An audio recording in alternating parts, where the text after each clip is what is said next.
Hi, I'm Kim Rayner, and I want to welcome you to episode 9 of All About Spirits, Life After Cancer. And today's show is called, How Do I Get Them to Understand What I'm Going Through?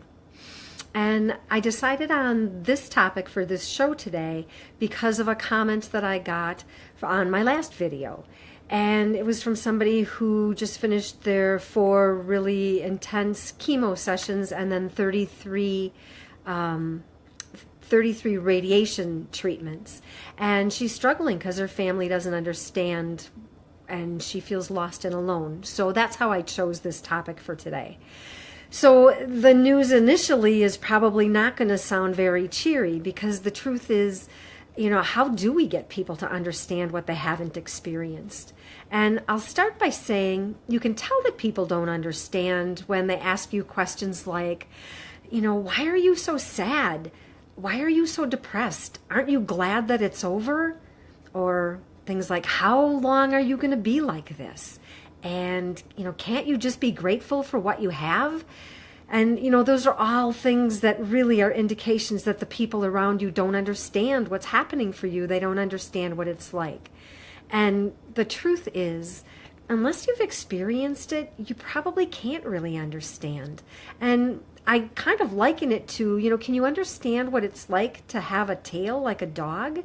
Or, can you understand what it's like to be the other gender? If you're a man, to carry a baby, or if you're a woman, to have a male body parts. Can you understand that?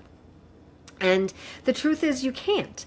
And I know when I was going through my process, I had a friend who was really supportive of me.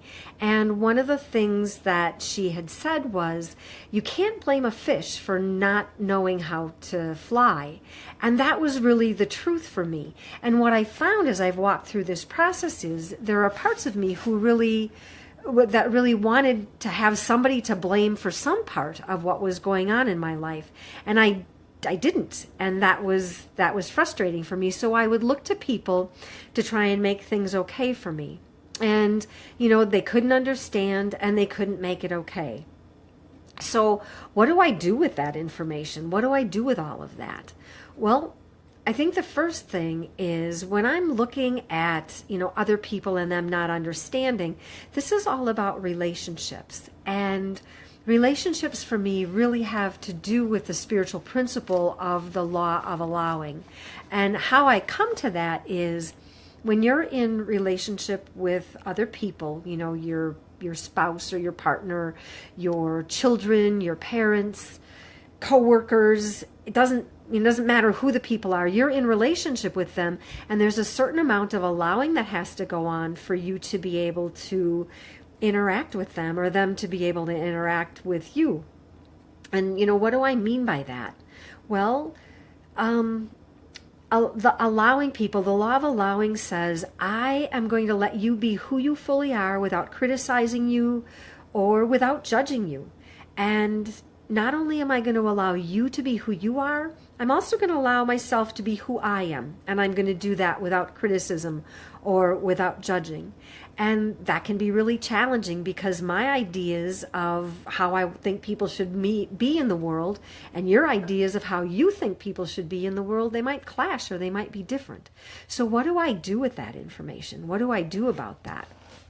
And, the first thing is I really try to approach all of this process, all of my journey from an inquisitive place. And I know I talk about this a lot is, pausing and getting still and just sensing what's going on with yourself, sensing how you're feeling, what's going on in your body. Where do you feel it in your body? Is it peaceful? Is it calm? Is it quiet? Or are you feeling restless? Are you feeling something else going on? So really being inquisitive about that. And then in the process of, practicing non-judgment and non-criticism, there's this whole art of discerning. And, what's the difference between discernment and judgment? Well, for me, discernment is the process of identifying, okay, this is where I am right now. This is how I feel right now. And what am I going to do about it? Where am I going to go with this? How is this going to move me in the direction of where I want to go in life?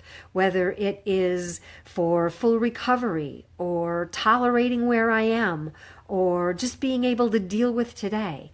Is what's going on for me, is the action that I'm taking, or are the feelings that I'm feeling, are they going to help move me in that direction? And then, no matter what, to allow myself to really have compassion for myself and compassion for other people.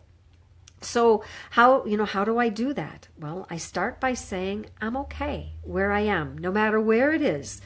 I can know for sure that it's not going to last forever. Where I am right now is not going to stay forever. Something is going to change. I'm going to go to a different location.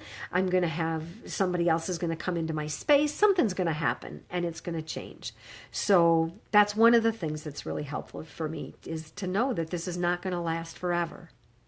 Another thing that's really helpful for me is to imagine that I have this hula hoop around me. There's this 3-foot ring, and within that ring is everything that has to do with me, the things I have control over, the things I can change, the things I have influence over, right? Those are the things that are within my hula hoop. So if I'm thinking about how I'm feeling and I'm feeling lonely, or I'm feeling crabby, or I'm feeling sad, and I'm thinking, okay, that's within my hula hoop. But when I start thinking about you and I'm wanting you to come and do something to take care of me, I'm wanting you to come and fix this for me. Well, now I've stepped outside of my hula hoop and I am in your hula hoop, and I don't belong in your hula hoop. So I try to redirect myself back to, okay, what do I have influence over? What can I do? What kind of actions can I take? How can I handle what's going on? How can I influence me and my behavior and stay out of you and your behavior? And if I'm minding what's going on in my own hula hoop, then I'm responsible for what goes on in my life. And that absolutely is the law of allowing. It's, I'm taking the action necessary to create the life I want, and then I'm allowing God or the universe or whatever you want to call it to step in and fulfill that if it's what's meant to be. And, another thing that I do when I'm dealing with people and they're not responding the way I want, and please trust me when I say I know that this is not necessarily easy, and I absolutely do not do this perfectly by any stretch of the imagination, and you can ask anybody that's close to me. But one of the things that I do is when I'm feeling annoyed or irritated, or I'm feeling like I want them to be doing something else, I will recite the prayer, bless them, change me. Bless them, change me. And I'll just say that over and over and over again.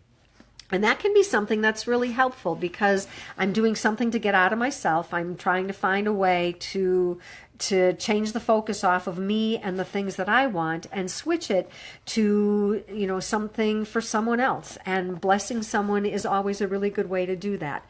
So that's another tool that I use. And I think the last thing that I use, that I try to do, and I do this pretty frequently, is I try to see if I can find somebody who might perhaps be in more pain than I am, or who's experiencing something of their own that's difficult, and I reach out to them and I try to see what I can do to be useful to them.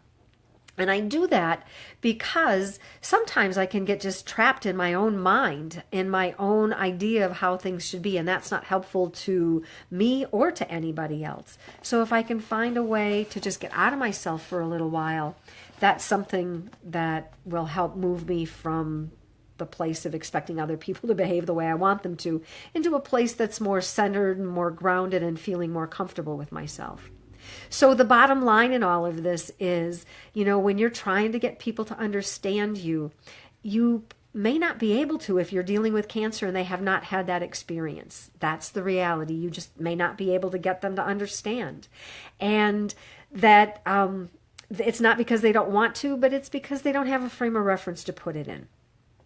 And then the other thing about it is that you have influence over your relationships. And if you can allow people to be who they are, if you can allow them to have their own experience, to live their life the way they want, and to take responsibility for your life, that will absolutely open the door to more freedom for yourself.